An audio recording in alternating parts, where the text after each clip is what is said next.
Weight maintenance. Is it possible? Too many people reach their weight goals and then quickly or eventually just begin gaining the weight back. Well, friends, weight maintenance is a mindset more than anything else. In today's Thin Thinking episode, we are going to look at not only how to prepare your mind for when you reach maintenance, but how to step into maintenance like a master. So stay tuned.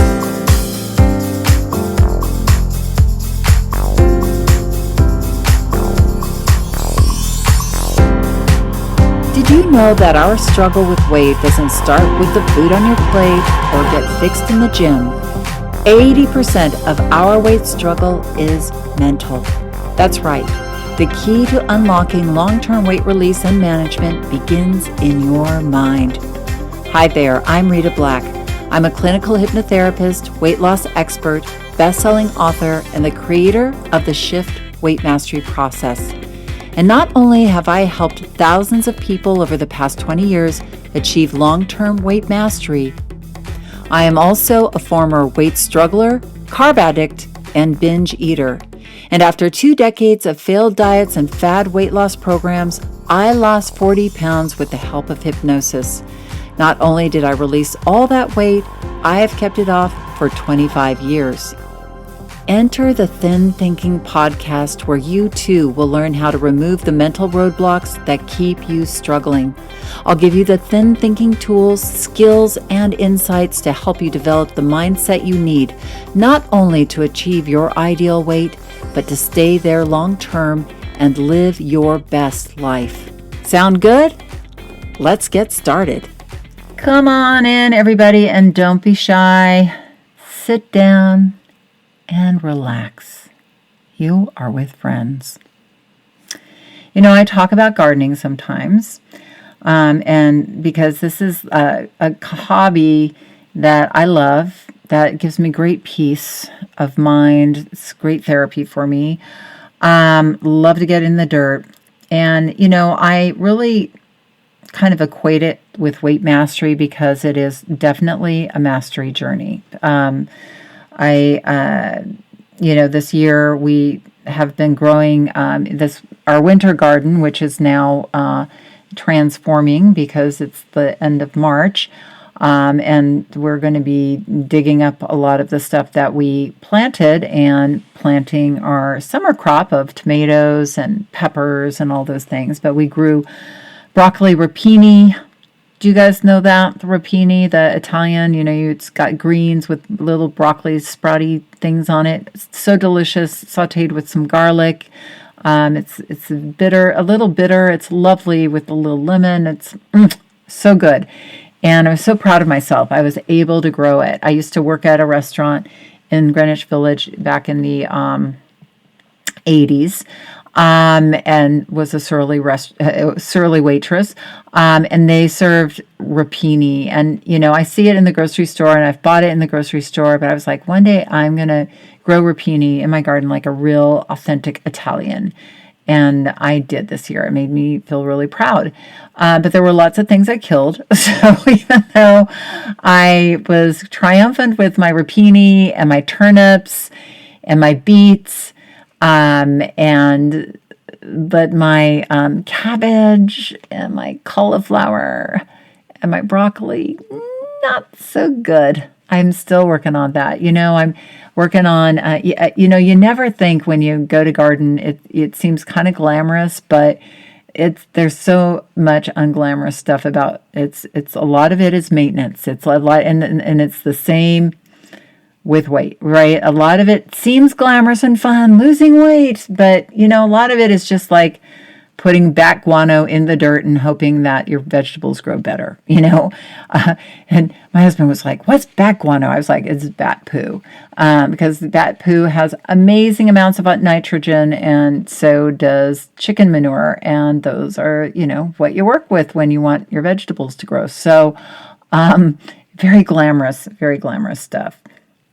So that is, so many of us want goal weight and, to get to our goal weight and maintain. And really, it's kind of like bat guano. You got to prepare the soil ahead of time. And My monthly mastery group, right now, a number of people are in maintenance mode and learning that it isn't just something that happens, magically when you hit your goal weight, but it's something that is cultivated. It's a beingness. It's not, and it's a mindset. It's not just, well, I got to my goal weight, now I'm going to maintain. It's a transformational process in of itself. So I bet, I'm talking to you if you're, out there in the world and you're wanting some thin thinking. I'm assuming that you've probably at one point in your life maybe got to goal weight or lost some weight, and maybe you got to that goal weight and you were there for a week or a month or, even a year or more. I know for me, sometimes it was a few minutes or a few hours, hitting ideal weight. We want it so much. We think about it. We work so hard for it. And it's so thrilling to reach our ideal weight. But it can be so confronting. There's a lot of us that get to our ideal weight. And, we thought life is going to be so different at my ideal weight. Like when I can get in those skinny jeans and I can, go into the club or, do some chin-ups at the gym or whatever our thing is, like why we're getting thin, other than health and for health too, of course. But, it can be really like, is that all there is? Like, I thought I was going to feel different. I thought I was going to be different. I thought, I'd like myself more. And it can be a place where we are afraid, because we've worked so hard for this and we get there and, it's exhilarating. And like I said, all these different things come up. Sometimes people get to their ideal weight and then they don't feel different. So they're like, I want to keep losing weight because I think if I lost 5 more pounds, I would feel better. And then that becomes a challenge because they lose 5 more pounds or they can't lose those 5 pounds. And then it's back and up and down and up and down. And then they start gaining weight again. So, there always brings up that I am not enough. I am not enough. When we lose weight from this place of I'm in pain, I'm going to lose weight. And when I lose weight, I will be enough. Right. But, we've got to be enough as we're releasing weight. So that when we get to our ideal weight, we're like, cool, I'm here and I love myself because I've been loving myself down the scale, right? So let's think this all through the thin thinking lens, shall we? So I do want to talk about weight maintenance beforehand. Like, how do you prepare for creating beforehand prep, creating a maintenance mindset. So number 1, love yourself down the scale. So it's not about escaping pain, like I'm fat, I've got to lose weight, or I've got to lose weight, I've got to get that to, lose 20 more pounds so I look fantastic and I can finally allow myself to feel good about myself. No, we've got to start where we are, where we're at, and say, I appreciate myself. And your journey of weight release is about creating a new and powerful way of communicating with yourself, of self-respect, of conferring with yourself, of working through and creating a way of eating that you love, not depriving yourself down the scale, but truly evolving and transforming yourself and transforming your life. You're embarking upon a journey. It's not this quick fix, get to the weight and then maintain. That will never happen. You've got to change your mindset and the way you communicate with yourself first. And that's, really what I hold dear is, this idea of like you start on your journey from a place of love. Forgive yourself for what you need to. You say, I am where I am. And as you love yourself down the scale, you emerge, you this new way of communicating with yourself, this new powerful inner coach emerges within you, creating trust, self-trust, self-empathy, just a whole new way of being with yourself and confidence so that when you get to your ideal weight, it's like, that feels pretty good. And now I'm ready for maintenance, and you are ready. Now, the second thing, the ideal weight is not the end or a magic number. Again, we get so fixated on just that number, that magic number. I got to get to this number. It's this thing. But that, when you get to your ideal weight, it really isn't a number, but it's a portal into the next phase of your transformation. Because maintenance is about ownership. Maintenance is really about owning your life in this way that you've created, and really continuing to deepen your skill set that got you to your ideal weight, the skills of weight mastery. And so it is really not just like, oops, I got to this number, I got to maintain. It's like it's an evolutionary, okay, here I am, and now I'm stepping into this new phase of my weight journey, my weight mastery journey. Because maintenance is a phase, and I'm going to walk through this a little more. But that's what a lot of my new maintainers are. They learn. They're like, they've loved themselves down the scale, but now they're at this place of finding the right balance. We're going to get into that in a second, though. 3, create a life you want before you reach your ideal weight. This is key. A lot of us, again, when we struggle with our weight, we're like waiting to date, or when I get to my ideal weight, I will go back to school, or ask my boss for a raise, or I'll start my own company, or I'll, fly to Europe, or, like we put it off living. And that then makes that ideal weight so weighted with other things, other fears. If we have fear about getting into a relationship, and we're getting towards our ideal weight, we might sabotage ourselves on a subconscious level because we've made getting to our ideal weight being about getting in a relationship. You know what I mean?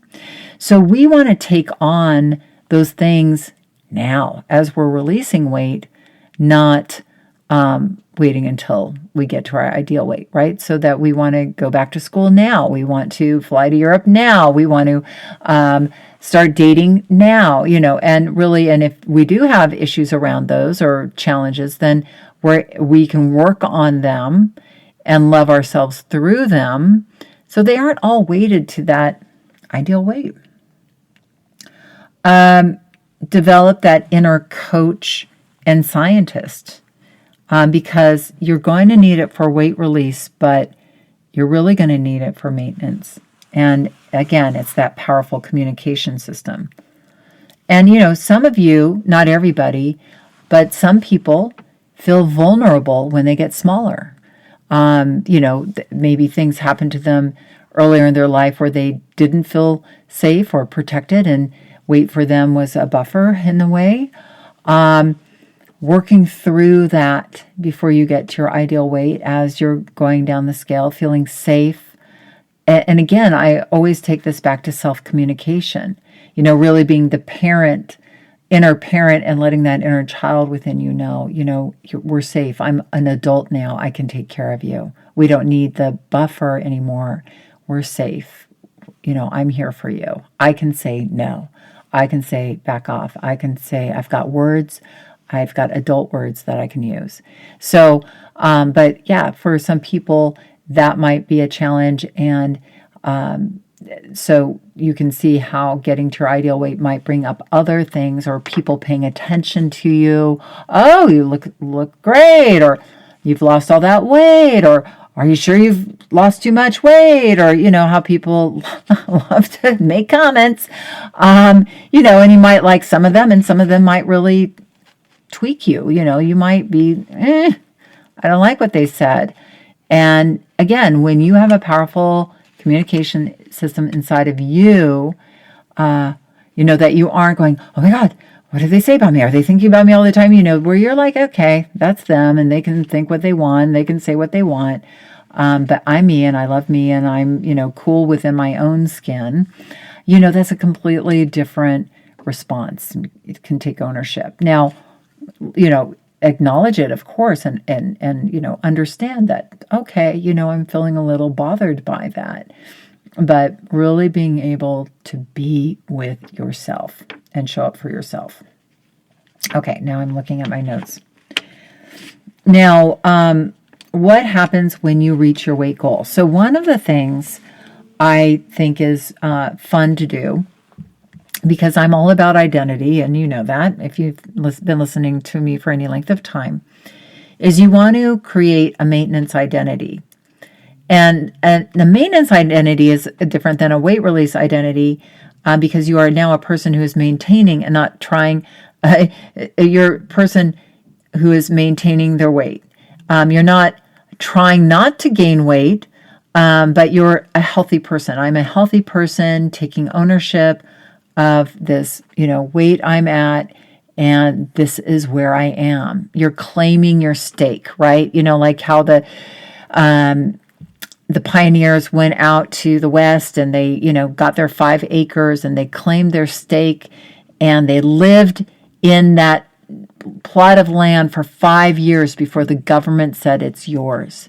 And that's kind of like maintenance, you're owning this place and you're taking ownership. You're saying this is mine and you're going to live here for a while and you'll feel like it's yours. But you got to claim your stake and say, I'm here. It's not like I'm afraid I'm going to go back up. It's like, no, I'm here and I'm going to figure it out. You're going to believe in yourself. But you can see how important it is to believe in yourself as you're going down the scale. And get some clothes. Get some clothes that said, I'm here. I'm here and I am taking ownership. Just like the pioneers had to build some kind of, a house on the land to kind of own it. A lot of them built those shanties, and then as they stayed, they built a bigger house and a more solid house, but they had that flimsy shanty in the beginning. But we'll go get some clothes, and they don't have to be shanty clothes. But I'm just saying, take some ownership now, and then as you're feeling more confident, you can buy more expensive clothes or, a bigger wardrobe. But go say, yeah, I'm here and I'm owning this. And then, instead of like, well, what am I going to do? Because, maintenance might feel like, well, I've spent all this energy on losing weight. Now I don't have to lose weight. What am I going to do? Well, weight maintenance really is a hybrid of, your weight mastery journey. I mean, it is your weight mastery journey, and the skills required to maintain your weight are the same skills as releasing weight, the 9 skills of weight mastery that, we get into those skill sets in other podcasts. But, it's really a matter of energy balancing and creating that. Now you're going to create a way of eating that allows you to live at your maintenance weight, right? You created a way of living that allowed you to release weight.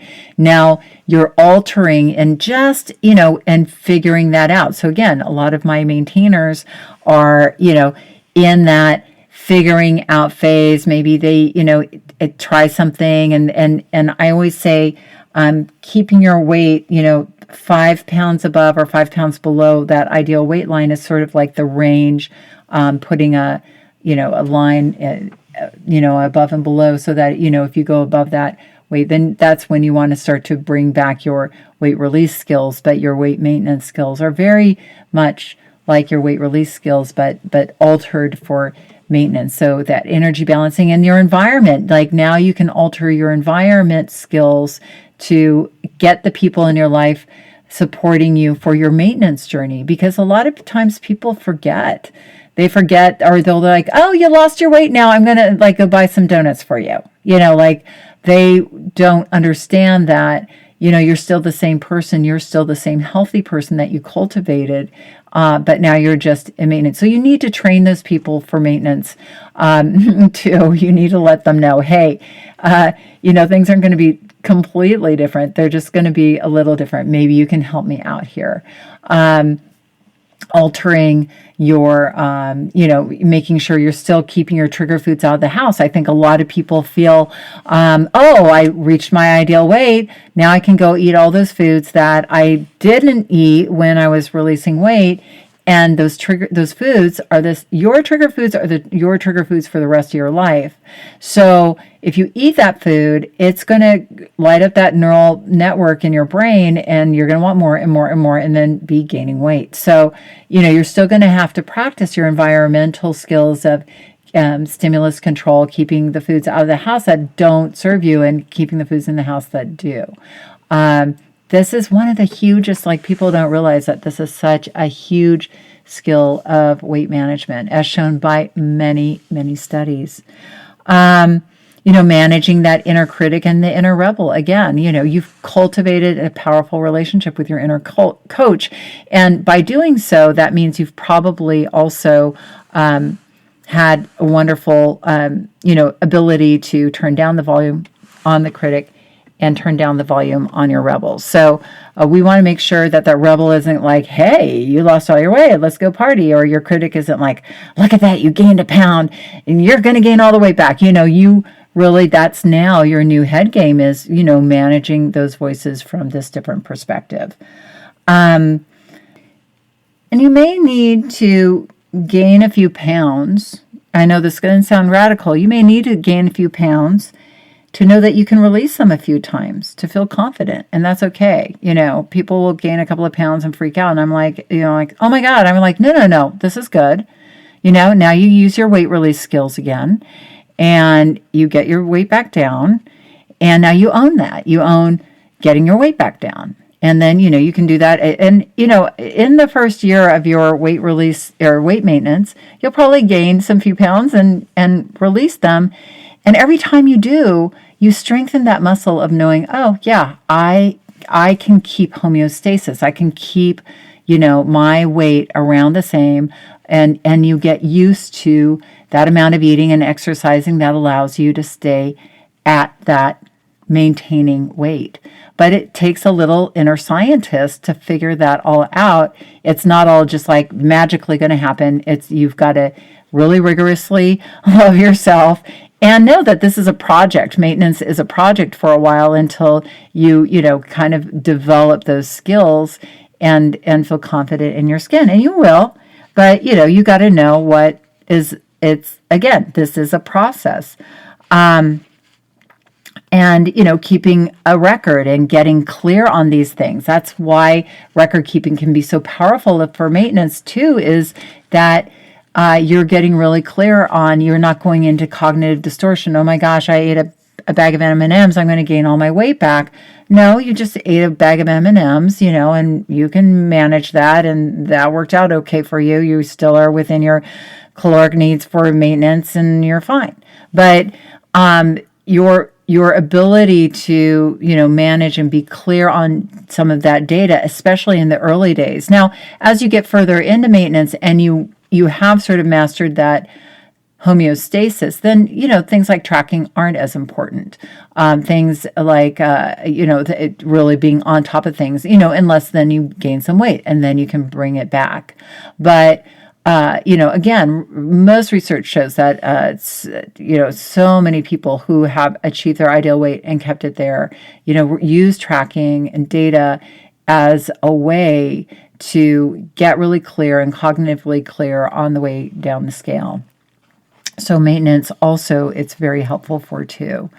And, pat yourself on the back. You did this. You are doing this. And you're always self-reinforcing. I want you to think of the first year as training. Like I said, there's, getting clear on things, going through all of the holidays. I always say that to my maintainers. Okay, you're going through your first holiday season, like the end of year holidays, and now you're going through the spring and spring break and tax season, and then the summer, and then summer vacations, and all of these things. Every time you go through, they're kind of like a rite of passage for maintaining your weight, and then you own it. And then the second year, you're really building that confidence because you're going through it all again. But, now you've got it. The second round is kind of like when you have a second kid, you're like, you're not so bothered by everything. You're like, okay, I got this. I can do this. You take the ownership. You're not worried. Like you're not all, is this going to work out? And then the third year, really, you begin mastery, meaning like you got this. You're a powerful leader of this for other people. If you release weight and keep it off long term, you're a powerful leader for people. They see you, and even if they don't need to lose weight, they see like who you became in order to be this healthy, lean person. And, they want more of what you got, and they're looking at, God, how they do that. That's so cool. Like, how did they show up for themselves in such a powerful way? Because it really does require that. That really requires you being committed to you.